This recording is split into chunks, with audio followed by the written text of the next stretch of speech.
En effet, César n'est plus maintenant.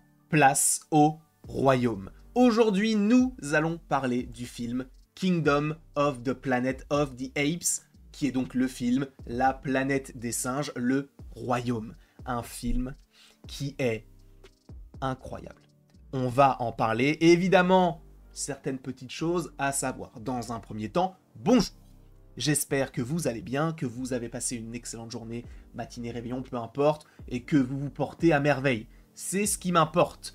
Et que, je l'espère, à mon échelle, que cette vidéo puisse vous apporter ce petit lot de positif. En plus de ça, il y aura une partie sans spoiler et une partie avec spoiler. Vous aurez normalement le timecode durant cette vidéo. Et, je le précise, merci à Disney de m'avoir invité afin de regarder ce film en avant-première. On l'a vu avec Mathéo, c'était très cool. Bref, je sais qu'en disant ça, il y a des personnes qui vont me dire « Mais attends, mais du coup, t'es un vendu ». Encore une fois, je le précise, que j'ai été invité ou non à un film. Si je ne l'ai pas aimé, je ne l'ai pas aimé, je vous le dis. D'accord ? Je suis totalement honnête.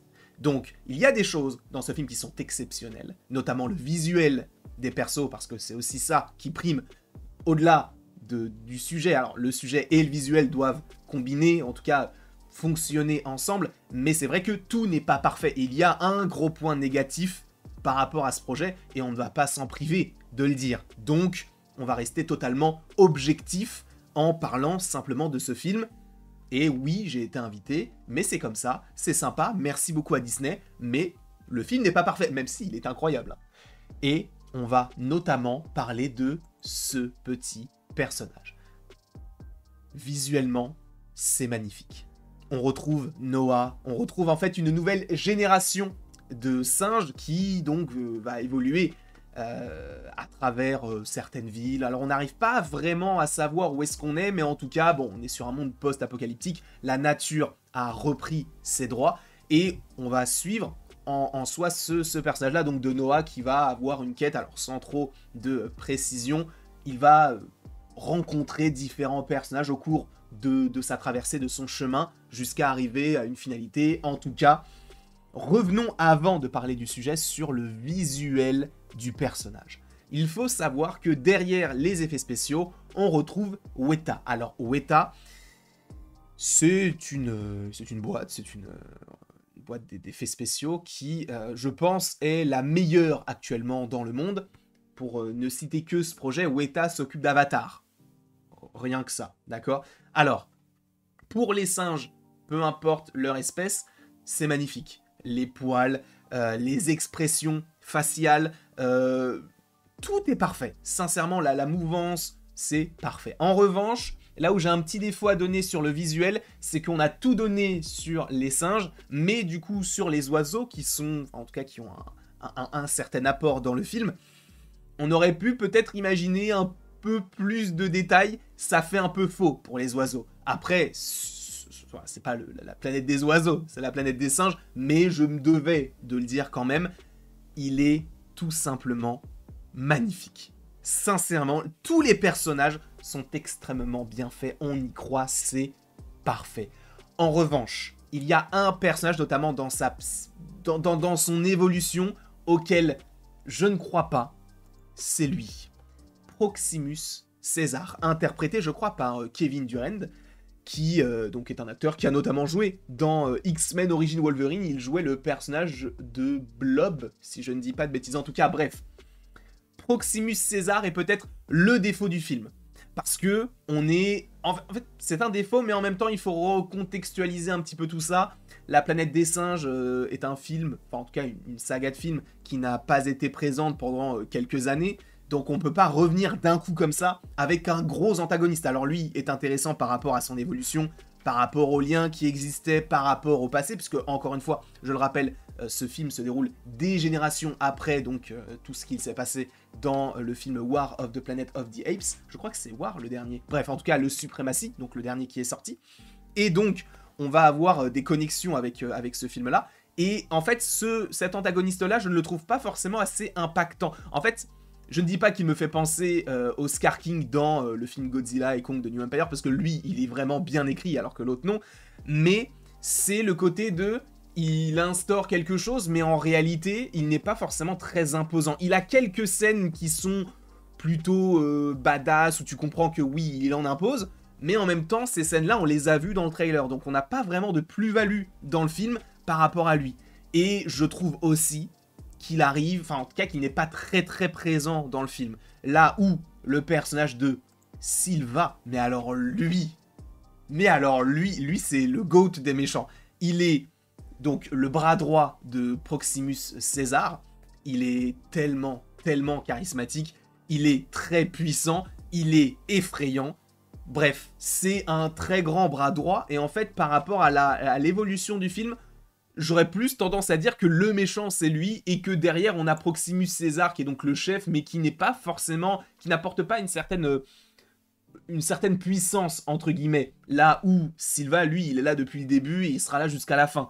Donc, en tout cas par rapport à ce côté un peu antagoniste, je trouve qu'on aurait pu mieux doser tout ça, en fait, de faire en sorte que peut-être que le bras droit soit peut-être un petit peu, alors bien présent, mais peut-être un petit peu moins fort, et qu'on ait un Proximus qui, lui, soit véritablement puissant et qu'il envoie du très lourd, en tout cas physiquement. Après, le truc, c'est que oui, on le voit tellement peu qu'on peut pas vraiment se dire oui, c'est lui qu'on retient. Moi, celui que je retiens vraiment du film, c'est Silva. C'est pas Proximus César. En tout cas, dans sa globalité, par rapport aux antagonistes, ça fonctionne un petit peu bien. Et là, je viens de me rendre compte d'un truc, c'est que je vous en parle avec des spoilers. Parce qu'en soi, le fait de vous dire qu'il n'était pas trop présent dans le film, il y a peut-être des gens qui ne voulaient pas forcément le savoir, donc je pense que dans le titre de la vidéo, je mettrai spoiler directement, donc ne vous fiez pas par rapport à ce que j'ai dit en tout début de vidéo, le côté de une partie sans spoiler, une partie spoiler. En vrai, il y a eu la partie sans spoiler quand je parlais de Weta, mais en fait, il y a tellement d'intrigues qui sont intéressantes à évoquer que j'ai pas forcément fait le pli de... Enfin, j'ai pas forcément fait la distinction entre sans spoiler, spoiler. Mais bref, ce n'est pas très grave, ce qui importe, c'est qu'on parle du film, et pour rappel, ce film est génial. J'ai adoré le personnage de Noah, et même en soi aussi, visuellement, en fait, il y a un moment donné où il va se faire piquer par un oiseau, au tout début du film, et on va suivre Noah dans une quête qui va durer, oui, peut-être quelques jours, peut-être une semaine à la limite, et en fait, il a toujours la trace qu'il a au tout début du film. Et en vrai, tu sais, tu peux te dire, bon bah c'est pas grave, ça il l'a plus. Sauf qu'il l'a toujours. Et ça, moi, cette cohérence physique et bah du coup visuelle, je la trouve géniale parce que ça te montre qu'ils ont vraiment poussé le truc à fond. Parce qu'ils auraient très bien pu faire une scène où il ne s'est pas forcément pris le coup de bec de l'oiseau, donc d'aigle soleil, mais finalement ils l'ont mise et du coup bah la petite cicatrice reste. Et ça, je trouve ça vraiment très cool. Moi j'aime bien l'histoire du perso, le fait que bah, son père ait été tué parce qu'en fait c'est un enchaînement de circonstances qui font que bon bah c'est tombé sur leur clan à eux par rapport justement à un enfant, enfin une enfant qui s'appelle donc May, si je ne dis pas de bêtises, interprétée par, alors attendez je vais essayer de retrouver vite son nom, Freya Allan, donc qui je crois joue dans The Witcher, qui joue Ciri, donc elle a un petit secret, on comprend pas vraiment ce que c'est, et je pense en fait que, alors ce personnage-là, je l'ai pas forcément trop apprécié parce qu'il y a toujours des petits retournements de situation, etc. Mais en fait, ce personnage-là nous tease la suite. Parce que oui, ce film-là va supposément donner lieu à d'autres films. On peut supposément, alors je ne sais pas si ça a été dévoilé ou si ça a été annoncé, mais on peut supposément parler d'une nouvelle trilogie qui arrivera. Ce film-là étant le premier donc de ce nouveau projet, parce que la fin nous tease des nouveaux affrontements, pas entre singes, mais entre singes et humains. Là où je me pose en fait des questions, c'est... Pourquoi d'un côté on a des humains qui ne parlent pas et elle parle très bien? Alors peut-être qu'il y a ce côté, elle a été éduquée, ils ont réussi à réinstaurer une certaine société humaine à travers les années, malgré le fait que oui, on est donc les singes qui aient pris le dessus. Ça en plus, ça m'a fait penser un petit peu, alors peut-être que c'est une totale référence, le fait qu'ils se fassent attraper par les singes dans une forêt un peu marécageuse, etc. Moi ça m'a fait un petit peu penser au premier film, donc avec Charlton Heston, au moment où donc les humains restants se font capturer et en emportant donc certains astronautes. Ça, j'ai trouvé ça très cool qu'ils en fassent. Alors peut-être que c'est pas du tout une référence, mais moi ça m'y a fait penser, donc j'ai trouvé ça. Je me suis dit, oh, c'est sympa qu'il fasse référence à ce projet-là. Donc oui, le personnage humain va donc avoir ses propres intérêts, puisqu'en fait on va avoir Proximus César qui a son royaume et qui veut ouvrir en fait la porte d'une sorte de bunker dans lequel il y a des tanks, etc. Et lui, son but, c'est de vouloir ouvrir ce truc-là. Et en fait, on va comprendre que May, elle a été envoyée par une autre communauté du coup d'humains afin de récupérer une sorte de processeur pour réalimenter des satellites qui vont permettre de recontacter d'autres camps de survivants humains. Donc ça montre que d'un côté on va avoir les singes qui vont se méfier de plus en plus des humains, et les humains qui commencent eux-mêmes à se redévelopper entre guillemets. Là où on pensait après le 3 que bon bah l'humanité s'était terminée et qu'on allait directement aller vers les premiers films, la planète des singes, et que ça allait se recoller, là on passe sur bah peut-être de nouveaux affrontements qui arriveront par la suite. Moi c'est quelque chose que je trouverais assez intéressant, mais en même temps, vous voulez l'appeler comment ce film là? Parce qu'on a déjà eu Suprématie, on a déjà eu l'affrontement. Là, on a Kingdom, donc je ne sais pas ce qu'ils vont faire encore comme titre, mais en tout cas, le petit teasing de la fin, c'est plutôt cool. Alors, et d'ailleurs, ne vous attendez pas à avoir une petite scène post-générique, on est resté jusqu'à la fin, il y a juste un petit... Enfin, c'est un peu un truc un petit peu similaire à Endgame, c'est-à-dire que à la fin d'Endgame, on entend juste le marteau sur le métal pour quand on a créé l'armure d'Iron Man.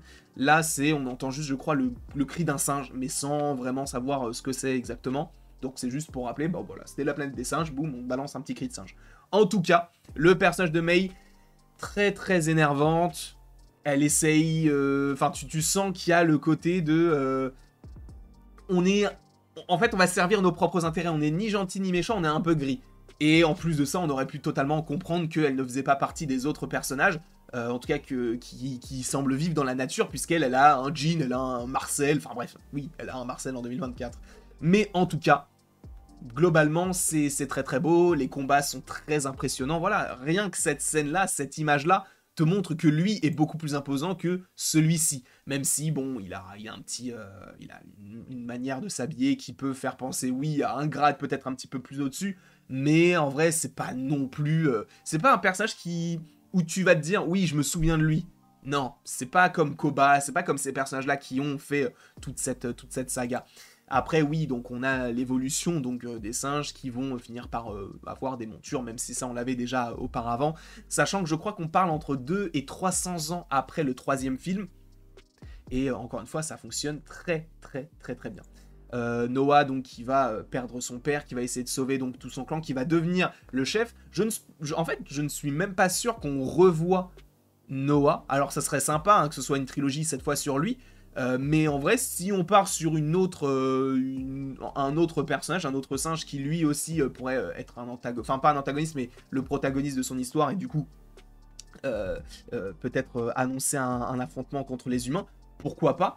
Mais en vrai, s'ils me disent que le film là, après il se passe 50 ans plus tard et qu'on a une nouvelle génération encore, ça ne me dérangerait même pas, puisqu'en fait son histoire à lui, elle semble un peu terminée, même si elle peut totalement s'ouvrir sur autre chose, puisque bah, il va finir par devenir le chef du clan des oiseaux, donc c'est lui qui va peut-être être celui qui va, comment dire, instaurer, enfin pas instaurer, mais mener tous les singes à la guerre contre les humains, parce que là, César, lui, il était très dans le « on va respecter, les singes ne tuent pas les singes », etc. Il y avait des principes, et ça aussi, ça pour le coup, je peux l'accorder à Proximus, et notamment au personnage de Raka, par rapport auquel on va revenir.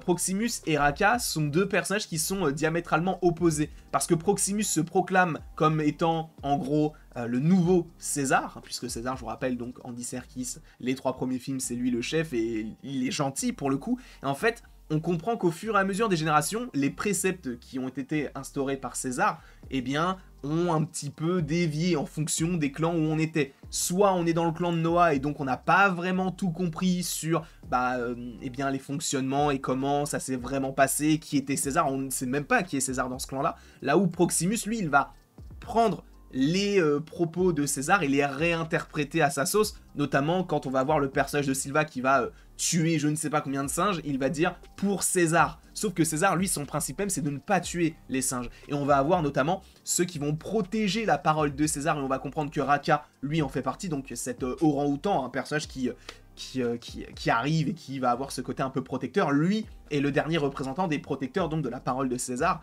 et il va y avoir tout un principe de voilà, tu ne connais pas ce qui est César, mais sans César, en fait, on n'est pas là. Donc je vais t'expliquer et tout. D'ailleurs, on a le petit symbole de la fenêtre, etc. Je trouve ça génial qu'ils aient fait ça de cette manière-là. Bref, en tout cas, il le donne.